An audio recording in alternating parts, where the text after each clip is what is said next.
ஓம் ஸ்ரீராம ராம ராமேதி ரமே ராமே மனோரமே சகசிரநாம தத்துல்யம் ஸ்ரீராம நாம வராணனே.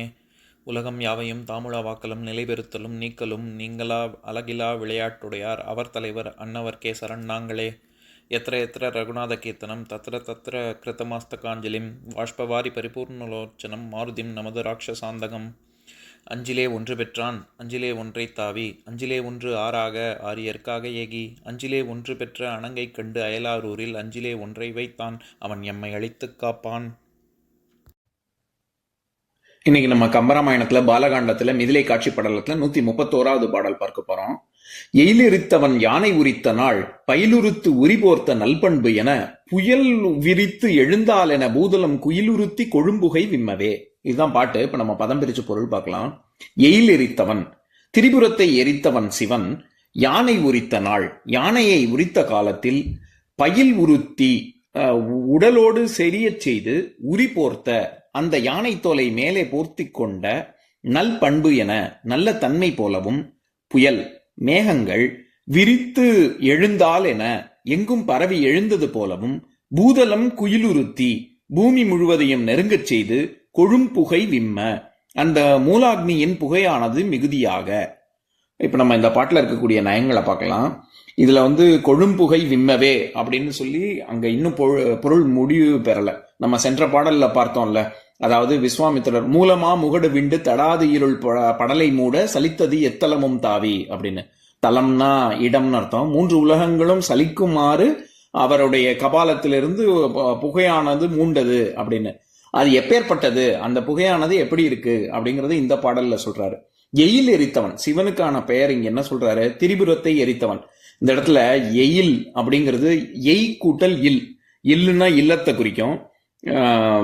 எய் அப்படிங்கிறது நம்ம ஏற்கனவே பார்த்திருக்கோம். எய்தவன் இருக்க அம்ப நோவானேன் அப்படின்னு சொல்லி பழமொழி கூட இருக்குல்ல. அது எய்தல் அப்படிங்கிறது விடுத்தல் தொடுத்தல் அப்படிங்கிற பொருள் இருக்கு. அதை தவிர அம்புக்கே எய்னாலே அம்புன்னு அர்த்தம். எங்கிருந்து எந்த இடத்திலிருந்து அம்பெல்லாம் நம்ம வீரர்கள் விடுவாங்க, மதில் சுவர்ல இருந்து தானே. அதனால எயில்ங்கிறதே மதில் அப்படின்னு ஒரு பொருள் இருக்கு.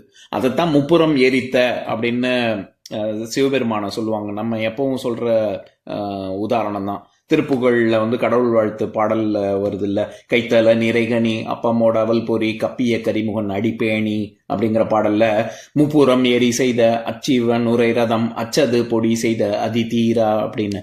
அந்த முப்புறம் எரி செய்த, எப்படி முப்புறத்தையும் எரித்தானோ அந்த முப்புறம் அப்படிங்கிற ஒரு இடத்தை குறிக்கக்கூடியது எயில் அப்படிங்கிறது. அதனால இது எயில்ங்கிறது கோட்டை மதில் சுவர் அப்படிங்கிற இடத்தை குறிக்கிறதுனால இது இடவாகு பெயர்.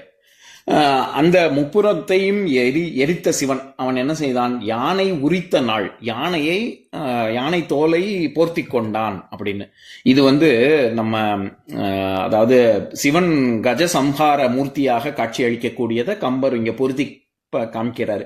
அந்த காலத்துல பயிலுறுத்து உரி போர்த்த நல் பண்பு என, அப்ப எப்படி உடலோடு அவர் யானை தோலை மேல போர்த்தி கொண்டு நல்ல தன்மை எப்படி இருந்ததோ அந்த மாதிரி மேகங்கள் எல்லாம் சூழ்ந்து எங்கும் பரவி இந்த பூமி முழுவதையும் நெருங்க செய்து ஒரு பெரிய புகை மூண்டா எப்படி இருக்குமோ அந்த மாதிரியாக இவருடைய தவத்தினுடைய உச்சம் அப்பேற்பட்டதாக இருக்கு அப்படின்னு சொல்றாரு இந்த பாடல்ல.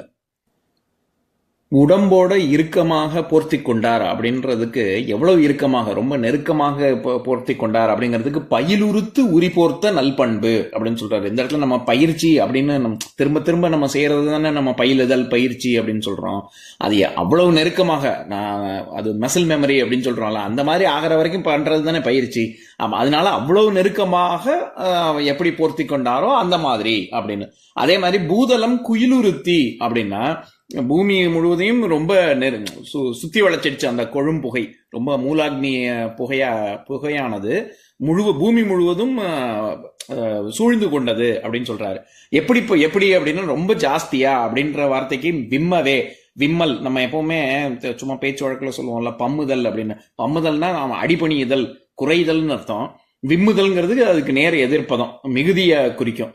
அதனால கொழும்புகை விம்மவேன்னா ரொம்ப புகை மண்டலம் ரொம்ப ஜாஸ்தி ஆயிடுச்சு அப்படின்னு சொல்றாரு.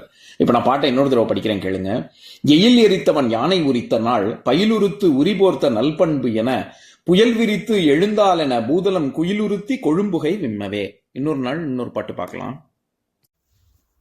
ஓம் சாந்தாகாரம் புஜகசயனம் பத்மநாபம் சுரேஷம் விஸ்வாதாரம் ககனசத்ரசம் மேகவர்ணம் சுபாங்கம் லக்ஷ்மீகாந்தம் கமலநயனம் யோகி ஹிருத்யானகம்யம் வந்தே விஷ்ணும் பவபயஹரம் சர்வலோகைகநாதம்.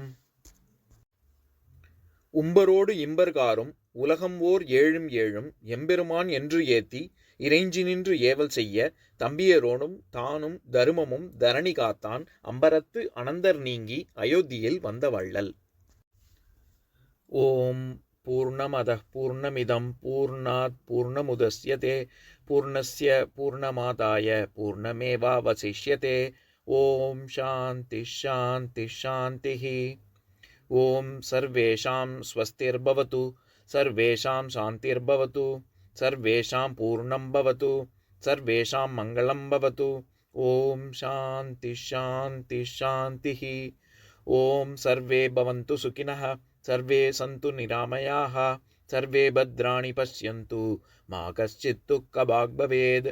ஓம் சாந்தி சாந்தி சாந்திஹி.